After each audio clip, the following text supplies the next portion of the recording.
For more, we can speak to our foreign editor, Kethevane Gorjestani. Hello to you, Kethevane. Tell us just how urgent is this meeting?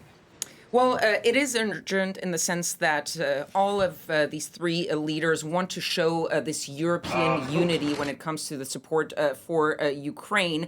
And these three countries are really the sort of leaders in supporting Ukraine. Germany, of course, is the second largest supplier of military aid after the United States. Poland, because of its geographic proximity with Ukraine, has been at the forefront of helping those who have fled Ukraine. And France, of course, is playing a big role strategically and politically, but you have been seen a sort of a stagnation in that support for Ukraine because of some of the disagreements that you've talked about. For example, there's the pressure on the Germans, who have so far refused to send those long-range missiles, and they've frustrated a little bit some of the other European members with that. So there'll be a lot of discussion showing unity and working out how they can best and better help the Ukrainian, given what is happening right now, especially in the United States, where you're seeing that Congress is blocking that extra military aid for the Ukrainians, and the Europeans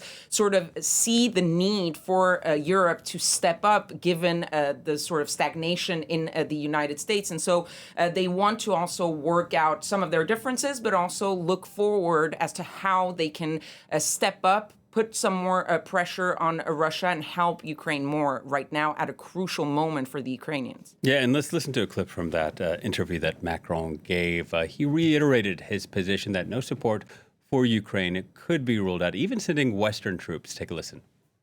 Si nous décidons aujourd'hui d'être faibles, if we decide to be weak in the face of someone with no limits, someone who has crossed all the lines he himself once set, if we naively tell him we won't go any further than X or Y, that's not choosing peace.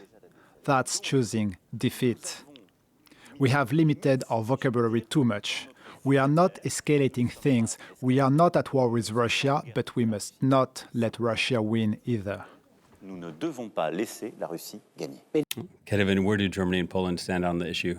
Well, Germany is really opposed to that idea, and Olaf Scholz was really one of the main leaders who came out to sort of contradict Emmanuel Macron and said that there was no plan on sending European troops or NATO troops to Ukraine. And there seems to be a sort of a discord, a disagreement between sort of Western Europe and Eastern Europe, and the United States joining the Western Europeans by saying we do not have plans to send any troops on the ground in Ukraine. And Emmanuel Macron is sort of the outlier in Western Europe, putting this out there. But the polls are sort of in between, because you had the initial reaction from the Prime Minister, Donald Tusk, that was, we do not have plans to send troops on the ground in Ukraine. But his foreign minister, Radek Sikorski, has been making the rounds this past week, especially in the United States, saying basically that he supported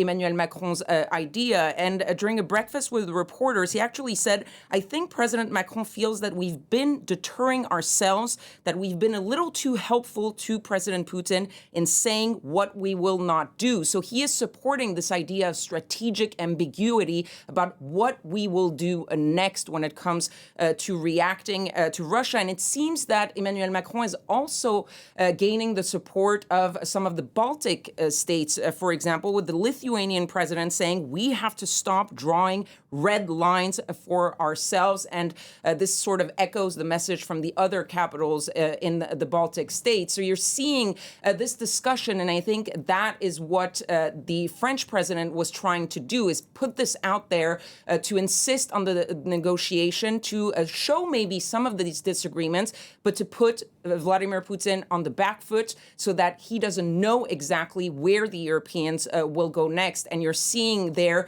the Eastern Europeans who are facing Russia more clearly and who know that the threat is much closer for them than it is for Western Europe. And you're seeing that disagreement play out in public. And I think this meeting is also about sort of showing that, yes, there might be strategic disagreement, but they're united in helping Ukraine. All right, Kethevane, thank you very much. Kethevane Gorjestani, our foreign editor.